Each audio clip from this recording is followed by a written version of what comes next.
I'd like everybody to take your hand just like this, and then put your thumb in your palm, and then put your fingers on top of your thumb. All right, and so when we talk about the brain, I use this model. Right here where your wrist is, that's kind of your brain stem.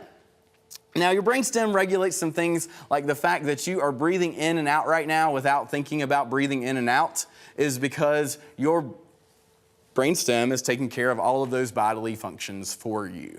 The thumb is representative of your limbic system.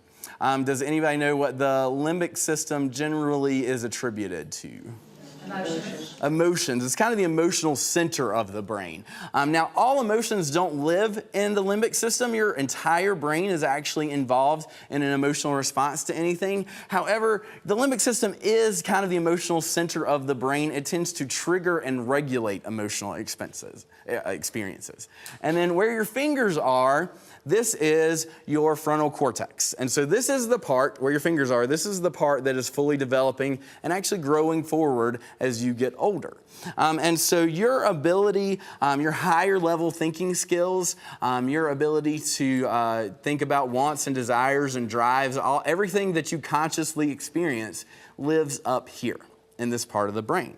And so one of the things that I always like to talk about when it comes to child and youth care providers is actually when you give a command statement to anyone, really, but children in particular, when you give a stop doing this, don't do that, sit here statement, the first level of the brain that statement is processed with is the brain stem where fight, flight, and freeze live.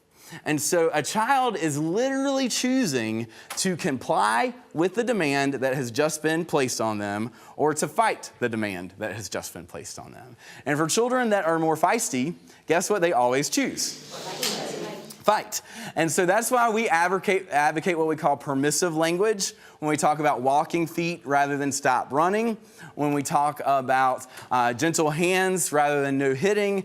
All of those things are avoiding that fight, flight, freeze mechanism that is in the brain.